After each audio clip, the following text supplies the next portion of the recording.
Hi, my name is Judie Vankooiman, and you're watching Life Issues.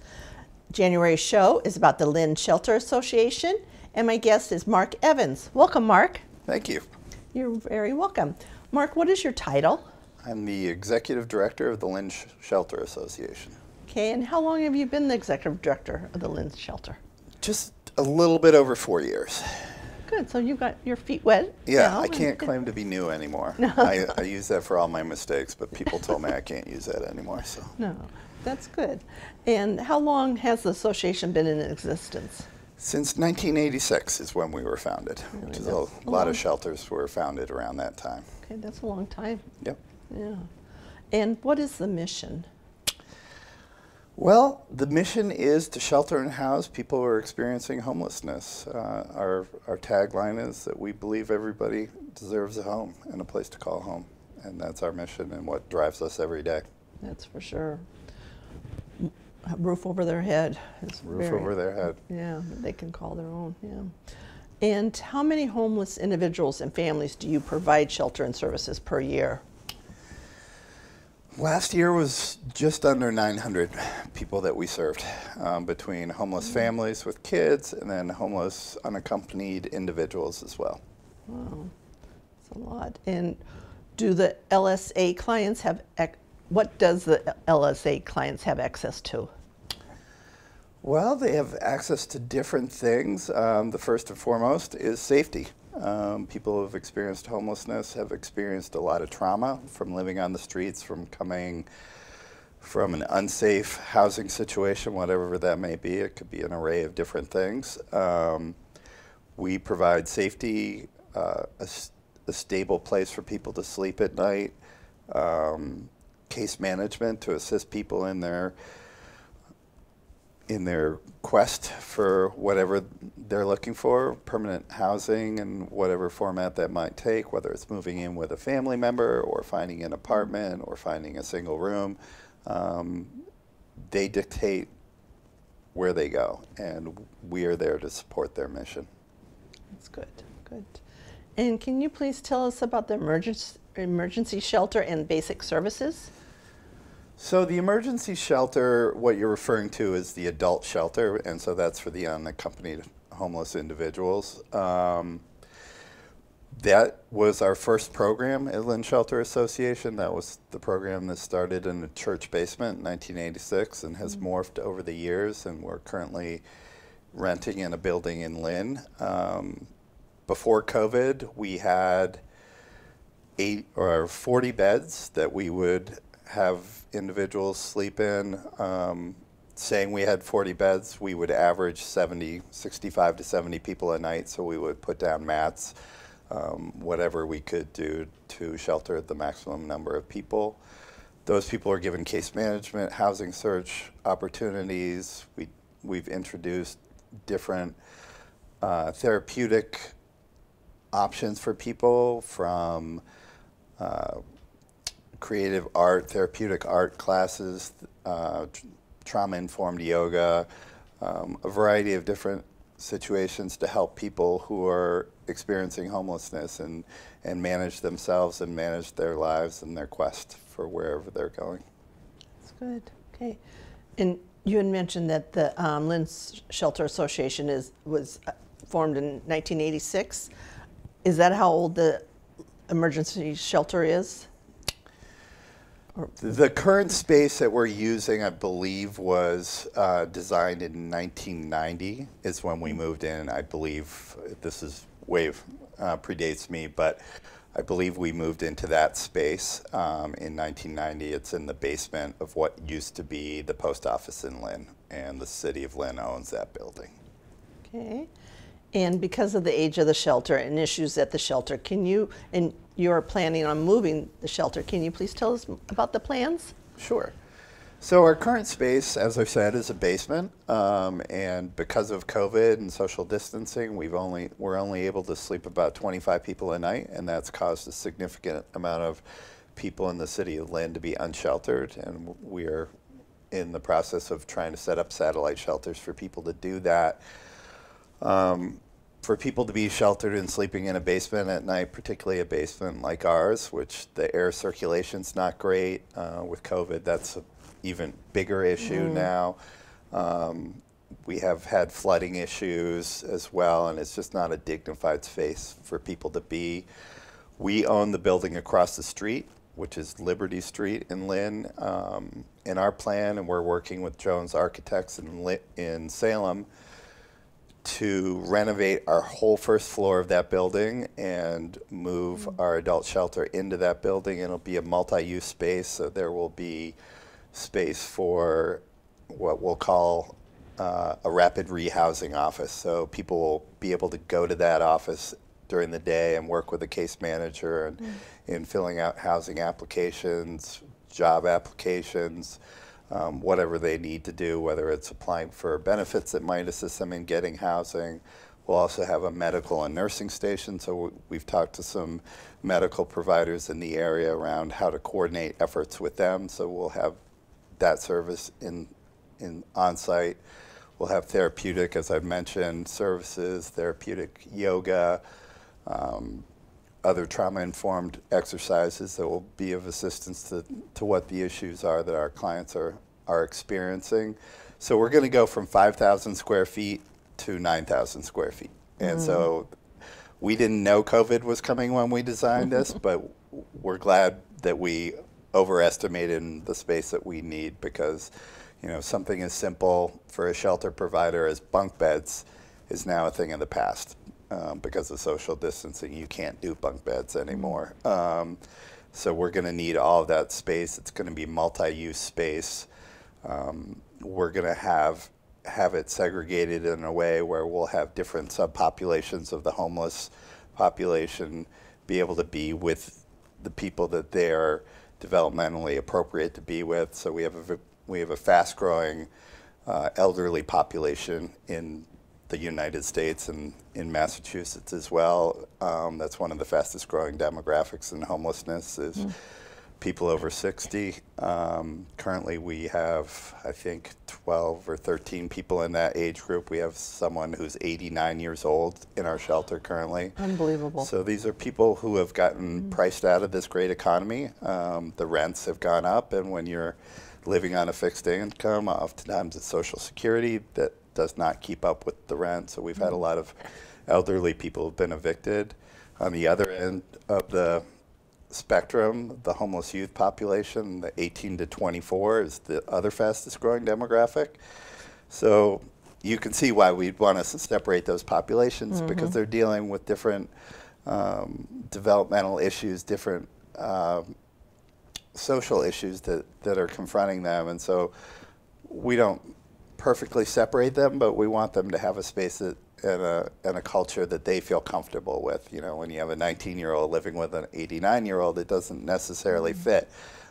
There are certainly opportunities for cross-pollination of those cultures, but we need to be sensitive that they have different needs. And somebody who's in the latent stage of adolescence is going to be different than somebody who's towards the end of their life cycle. So.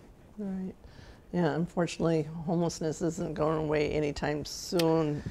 It's not going away, and COVID has exposed homeless services, the flaws in our services, and with the number of people who have become homeless as a result of the pandemic, it's put a very pressured system under far more pressure. And how are you raising funds for the new space? Well, Judie, I was going to see if you had your checkbook today. So we are really cobbling together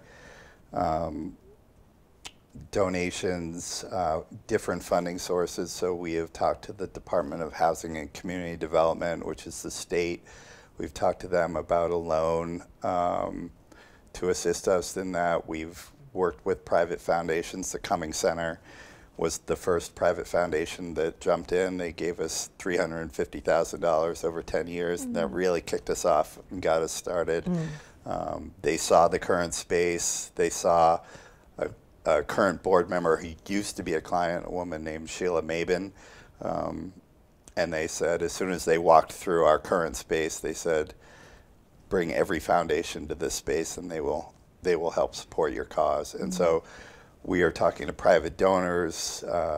We're talking to the state and federal government about tax credits because we have a historic building. So we're really, it's a real patchwork of funding, and we are looking at probably a total of around $4.5 million that we have to raise. And we're on our way towards that. I should also mention that the city of Lynn received CARES Act money, and they allocated $1 million of that to go toward the adult shelter relocation project, which was incredibly, just a wonderful surprise. The mayor's chief of staff kind of snuck it in at a meeting with me and said, oh, by the way, I wanted to tell you something, Mark. We have $1 million that we want to allocate. And I almost, as you can tell, I'm not short of words, but I was very short of words that day. And, That's awesome. So we've really had incredible support from the city of Lynn. The community of Lynn has been right behind us the whole way. And that's, we know that the Lynn Shelter Association is not going to solve this problem, that we need to solve this problem as a community. Yeah, exactly. Yes. And can you please tell us about the permanent supportive housing and services?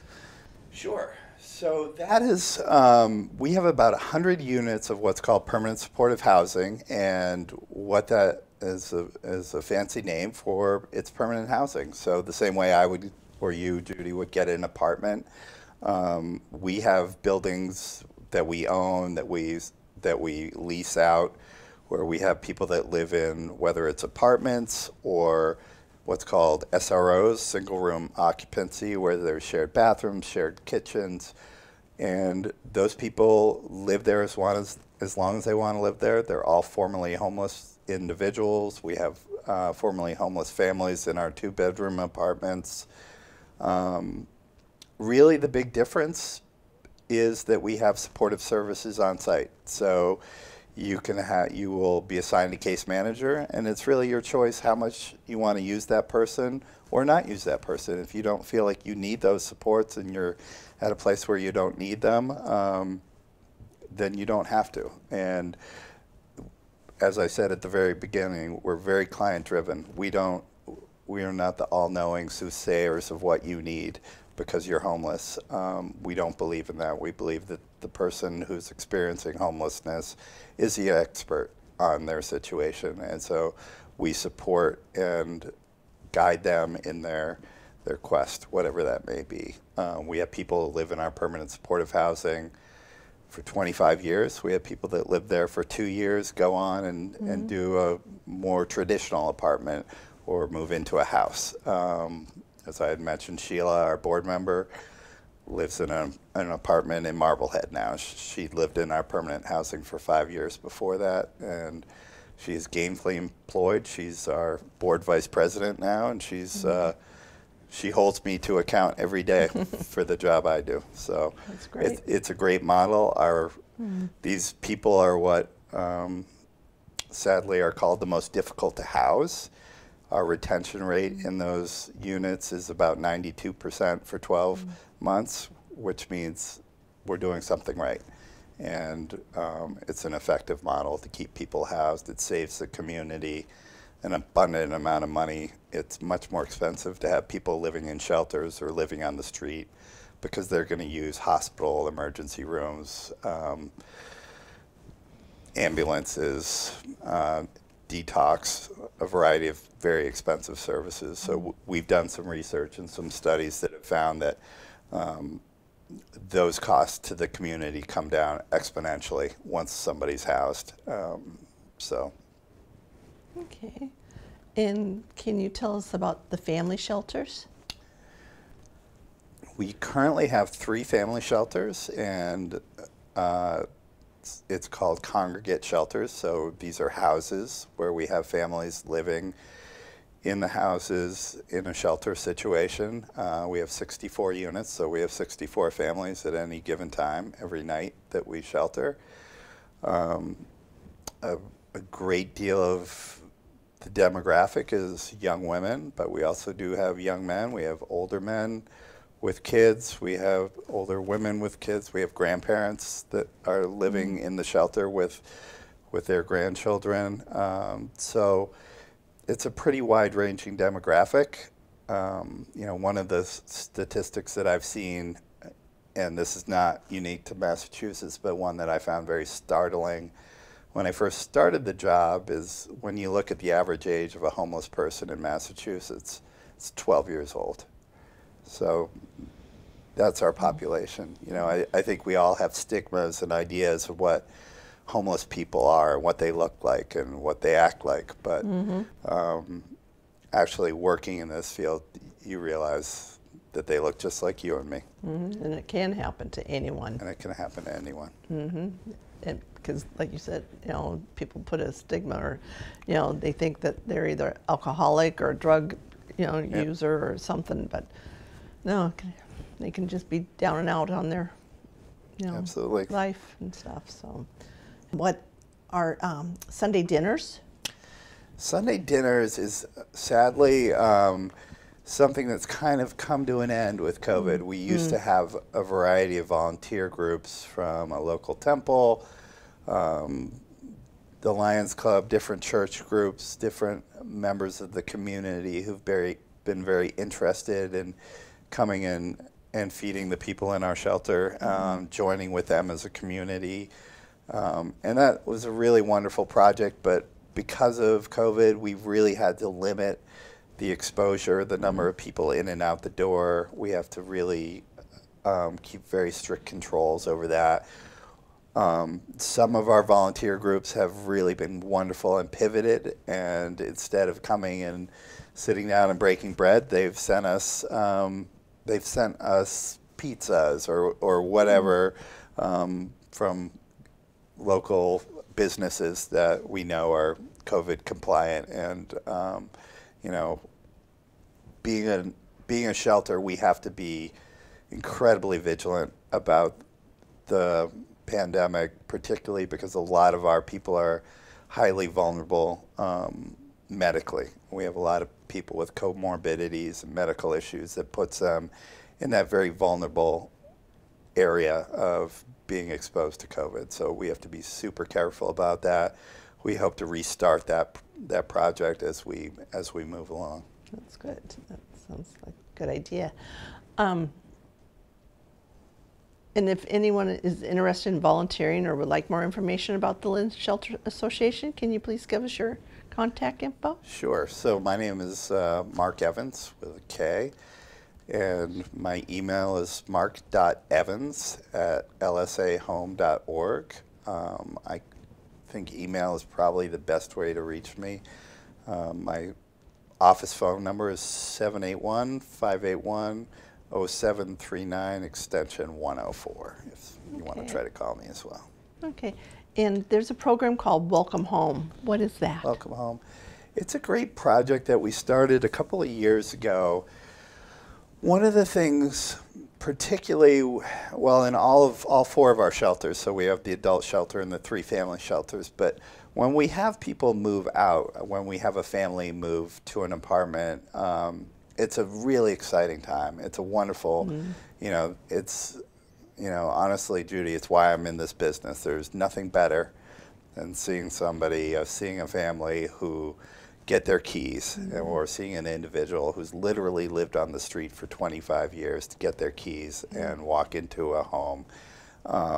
So we join with volunteer groups who will adopt this individual or adopt this family, and they will work with that person or the family and find out, because we don't have funds we have funds to buy the basics, so a bed, a dresser, those kind of things.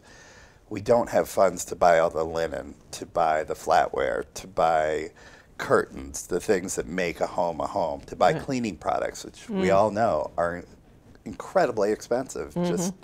Just to outfit a basic apartment, you're talking about $100. Our folks are all on very limited budgets, and so we have a group join with them and find out what the kids' interests are. So are they a big Tom Brady fan? We've had big Tom Brady fat heads put up in the kids' rooms and those kinds of things. But really to personalize it And, you know, it goes back to our mission, Judie, of that we are a community working together, and that these people who are experiencing homeless are a vital and vibrant part of our community. And they're not to be looked down on. They're not to be looked as separate from us, but a part of us. And people who have a lot to offer us, whether it's through their employment, through their art, through their character, whatever it may be. And these volunteer groups recognize that, and recognize that, you know, we all, as you said earlier, we all need support in various junctures of our lives. And that it's a give and take, that it's not a top-down model. So that's really the onus of that program. Yeah. Now, do you just service the clients that are from Lynn or North Shore? Or what? We don't have any geographical barriers on what we do. What we know statistically is that most of our clients identify Lynn as their place of origin. I think it's around 80%. But it's that, once again, when you're dealing with sometimes a transient population and homeless, you know, what is home, and what do you consider that? So that's data that, you know, we've tried to dig into more deeply, but we find that most of our clients identify Lynn as being their primary residence. Okay. All right. I'm sorry, Mark, but that's all the time that we have. Thank you, Mark, for all that you do for those in need, and I wish you the best in your new venture, and I'm sure it'll be great for everybody all the way around. I'd love to hear your thoughts and suggestions. Please send them to lifeissuestv@gmail.com. And remember, live each day to the fullest and celebrate life.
The project that we're currently working on is relocating our adult shelter, which we think is an absolute drastic need to relocate it. It's currently located in a basement, which floods on a regular basis. When it rains or it snows really bad, you get like major floods over here, to the point where everybody's stuff is ruined from the floods. And then once the water dries, mold sets in. So that becomes like a health hazard.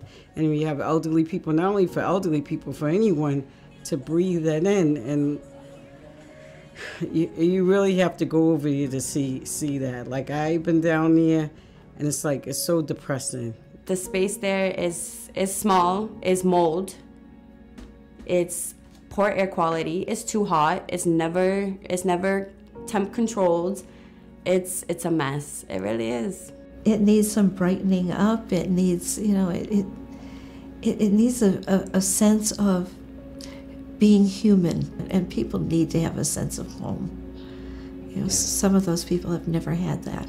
Our goal is to move the shelter across the street to our Liberty Street address, make it a space that's good for people to exit homelessness and to be able to work on whatever issues they're facing, whether it be mental health, addiction, health needs.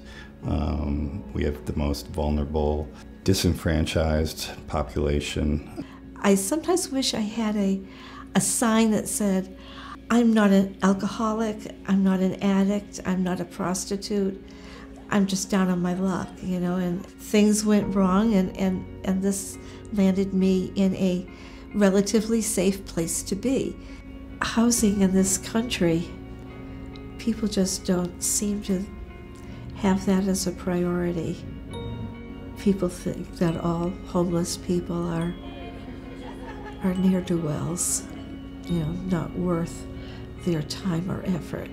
Always try to think about what someone else is going through. You know, don't just look at it as black and white. Sometimes it's very gray. You know, there's always something you don't know. You never know what someone's going through. So, like, people walk by here and just assume the worst, and they're like, you don't know what they're going through. Just try to be kind. And, like, if you can't say anything to help somebody, don't say anything to hurt somebody. Like, always try to inspire people. Imagine that if we could take care of everybody, that it would be a better place. We are currently working with architects to redesign the first floor of what's currently the Osmond building, and it'll be a multi-use space. It will be, there will be day programming space, there will be a nursing station. We're gonna put a courtyard in what's currently a parking lot in the back of our building, and it'll create some safe place for people to congregate during the day to work on whatever they're working on, whatever they choose to be doing. But we think that that'll reduce a lot of the congestion in the downtown. The most important thing is to spend time and encourage them to believe that they really are worthwhile, that they're still human beings, they're still valuable.